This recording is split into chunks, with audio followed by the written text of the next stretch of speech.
প্রতিনিয়ত মানুষগুলো মৃত্যুবরণ করতেছে, কেউ মরতে চায় না, কেউ থাকতেও পারে না, কে তাদেরকে নিয়ে যাচ্ছে বলো নওজোয়ান?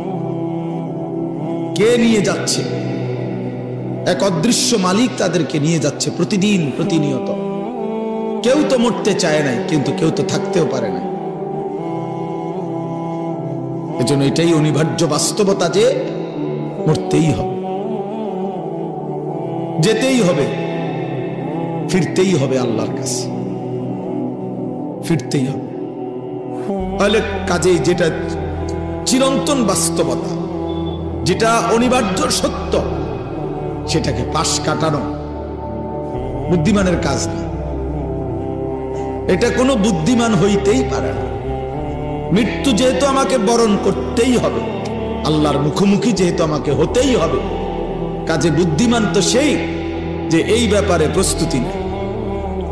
কারণ আমি তো এটা এমন কোনো বেলা আমার নেতা দৈরা এই দল কিংবা ওই দল কিংবা কোন রকম কোন ছল ছাতুরি করে যেহেতু আমি কবর থেকে, মৃত্যু থেকে নিজেকে আড়াল করতে পারবো না, কোনো সিস্টেমে নাই, ন্যূনতম কোনো সম্ভাবনাও নাই, তাহলে অতএব কবরের জন্য প্রস্তুতি নেওয়া, আখিরাতের জন্য প্রস্তুতি নেওয়া, এটাই বুদ্ধিমানের কথা।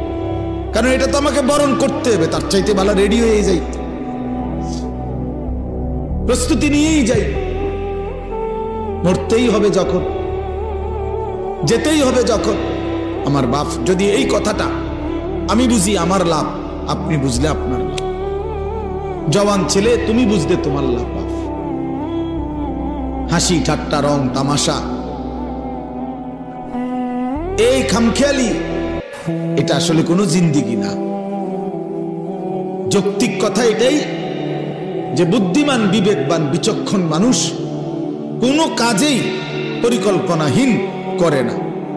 পরিকল্পনাহীন কাজ তো পশুর হইতে পারে, গন্তব্যহীন টার্গেটবিহীন জীবন তো জানোয়ারের হতে পারে, মানুষের হইতে পারে, পাগল ছাগলের হইতে পারে, মানুষের হইতে পারে। কোনো বাসে যদি কোনো প্যাসেঞ্জার উঠা কন্ট্রাক্টর যদি জিজ্ঞেস করে কই নামবেন, এখন প্যাসেঞ্জার যদি বলে তোমার জেনে মন চায় একখানে নামায় দিও, তো সে কি বলবে? হেল্পার রে কবি এই পাগল কি লেগে উঠাইলাম? এই পাগল বলতেই পারে না কোথায় নামবে। এখন তুমি নওজোয়ান, বলো ভাইয়া তুমি কোথায় থামবা? তোমার মঞ্জিল কোথায়? দিন রাত যারা মোবাইলে ছবি দেখো, প্রিয় বন্ধু, কোথায় গিয়ে থামবা? মানে এই ছবি দেখা থামবে কোথায়? নারী ছাড়া, অশ্লীল দৃশ্য ছাড়া যাদের দিন কাটে না, রাত কাটে না, দোস্ত আমার, থামবা কোথায় গিয়া?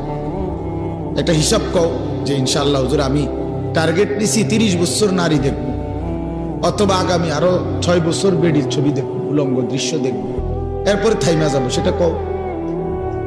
কোনো টার্গেট নাই, কোনো গন্তব্য জানা নাই, পথ জানা নাই। তো এত ছাগলের জিন্দিগি, এত মাতালের জীবন, এত পাগলের জীবন, এত অসুস্থ জিন্দিগি ভাইয়া, এত অসভ্য জিন্দিগি, হাইওয়ানের জীবন।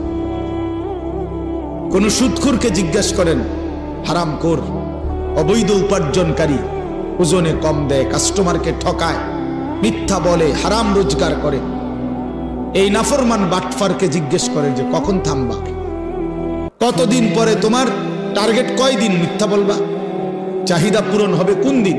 কশ্চিন কালেও না, কোনদিনও পূরণ হবে না।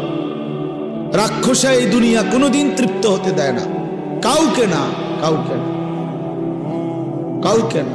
7 রাজার ধনও যে পাইছে সেও অতৃপ্ত।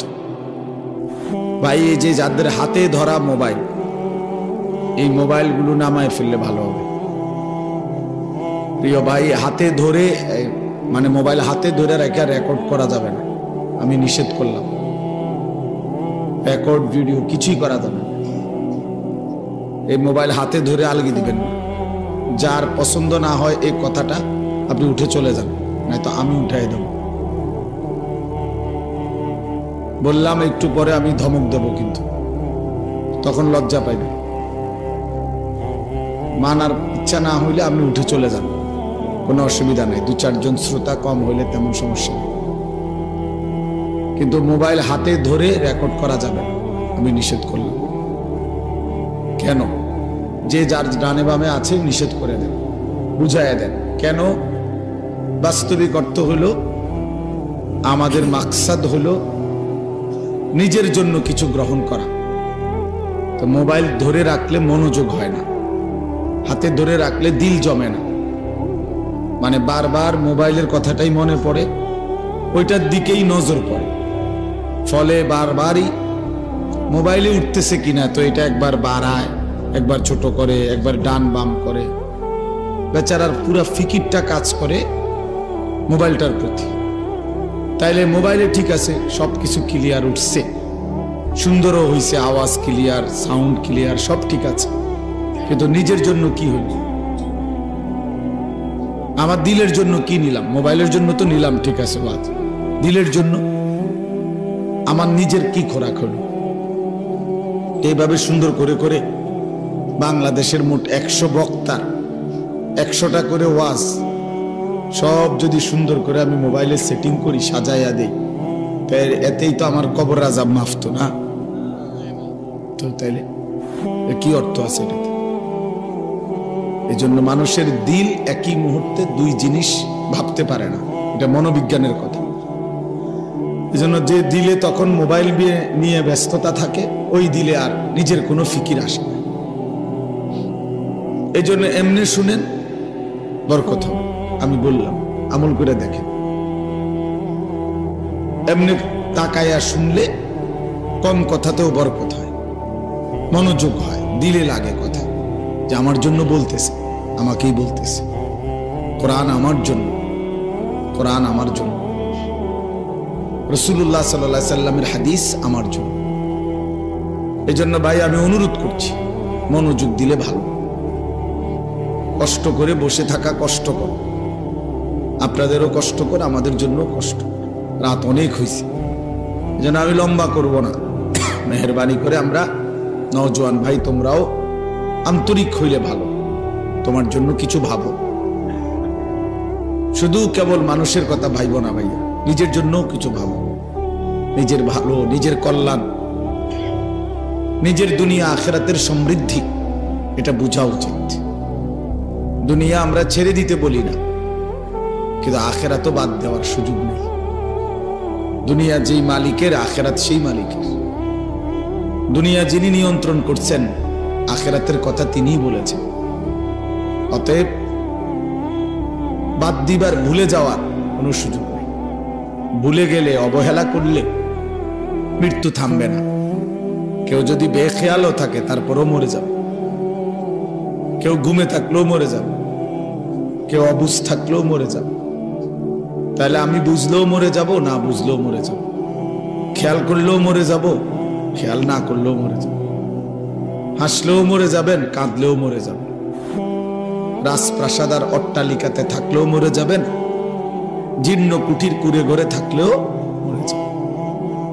মৃত্যু এক অনিবার্য বাস্তবতা, এক চিরন্তন সত্য। এই যে বাচ্চারা এখন দেখাইল, জানাজা দেখাইল, ছোটখাটো বিষয়।